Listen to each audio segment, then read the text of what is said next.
saya akan menjawab 6 pertanyaan yang berkaitan mengenai wawasan kebangsaan. Nasionalisme Indonesia sendiri bertujuan untuk menghidupkan kembali kepribadian bangsa yang harus diselaraskan sesuai dengan perubahan zaman. Nah, ia tidak akan menolak pengaruh yang datang dari luar yang masuk ke Indonesia. Pengaruh yang datang dari luar tersebut, ia tetap akan mempertahankan dan menyesuaikan sesuai dengan pandangan hidupnya. Di era globalisasi ini, pengaruh yang datang dari luar akan sangat mudah masuk ke wilayah Indonesia. Tentu saja hal itu dapat mempengaruhi kehidupan dan nasionalisme Indonesia apabila tidak ditanggapi atau diatasi secara benar. Nah, dari pengaruh yang datang dari luar tersebut, tentu saja kita sebagai bangsa Indonesia memiliki tujuan untuk tetap mempertahankan nasionalisme Indonesia dan tidak menghilangkan identitas negara Indonesia kita. Jadi, dengan tujuan tersebut, kita dapat terikat menjadi satu bangsa dan mempunyai tekad untuk tetap mempertahankan nasionalisme Indonesia.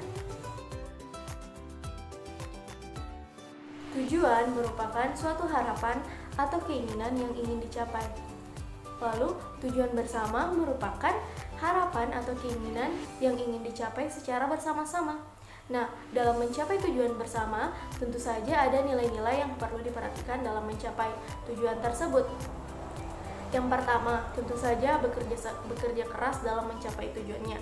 Kemudian kerjasama, gotong royong, dan pokoknya segala sesuatu yang dilakukan bersama-sama pasti akan sangat mudah untuk mencapai tujuan bersama.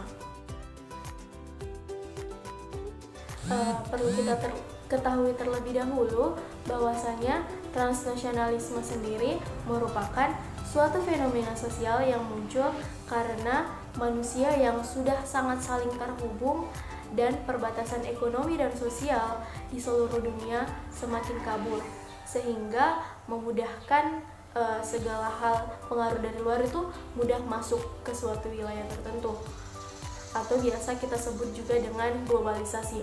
Kewarganegaraan global atau kewarganegaraan dunia memiliki makna yang luas, yakni seseorang yang lebih mengutamakan kewarganegaraan dan kemasyarakatan global atau dunianya dibandingkan melebihi identitasnya sebagai warga negaranya sendiri.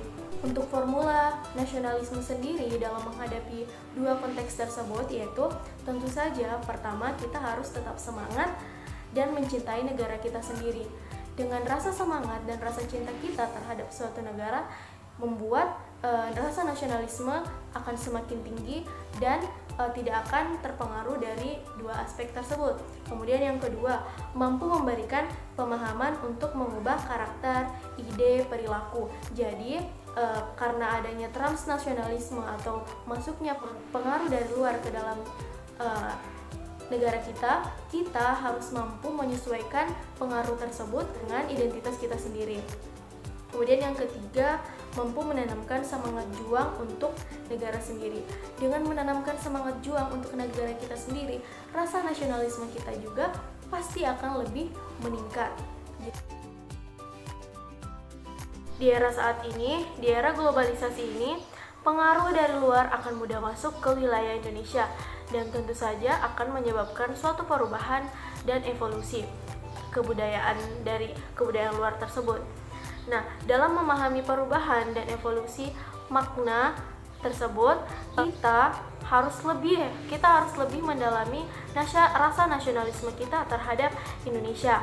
Kita harus mampu untuk berkontribusi dalam mewujudkan tata masyarakat yang sejahtera, bermartabat, dan berkeadilan.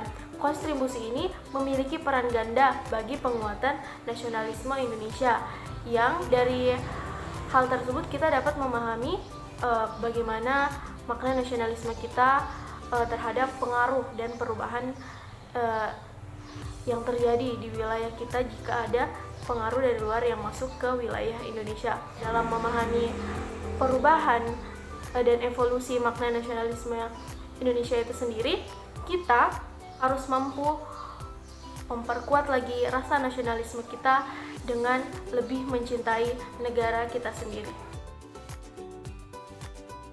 Kalau menurut saya itu tidak. Nasionalisme merupakan rasa cinta dan bangga terhadap negara sendiri. Untuk mengadopsi kewarganegaraan ganda, jika diterapkan, tentu saja rasa nasionalisme kita terhadap negara kita sendiri juga pasti akan terbagi dan tentu saja berkurang. Di Indonesia sendiri, dalam Undang-Undang Nomor 12 Tahun 2006 itu tidak mengenal kewarganegaraan ganda. Dengan dianutnya asas kewarganegaraan, setelah usia 18 tahun, seorang anak harus mampu memilih salah satu dari dua kewarganegaraan tersebut. Nah, jadi menurut saya jika kewarganegaraan ganda diterapkan, tentu saja akan mempengaruhi nasionalisme di Indonesia, karena nasionalisme itu harus mencintai negara sendiri. Jika memiliki dua negara, tentu saja hal itu tidak membuktikan bahwa rasa nasionalisme kita terhadap negara itu benar-benar baik atau benar-benar tinggi. Tentu saja bisa. Elemen-elemen yang mengikat kita sebagai suatu bangsa itu seperti persatuan dan kesatuan, kerjasama, gotong royong, dan lain sebagainya yang membuat kita sangat mencintai negara kita sendiri. Tentu saja hal tersebut dapat ditumbuhkan, dipelihara, dan diperkuat seiring dengan dinamika kehidupan berbangsa, bernegara, dan bermasyarakat. Dengan dinamika kehidupan tersebut, mengikat kita sebagai satu bangsa, yaitu bangsa Indonesia.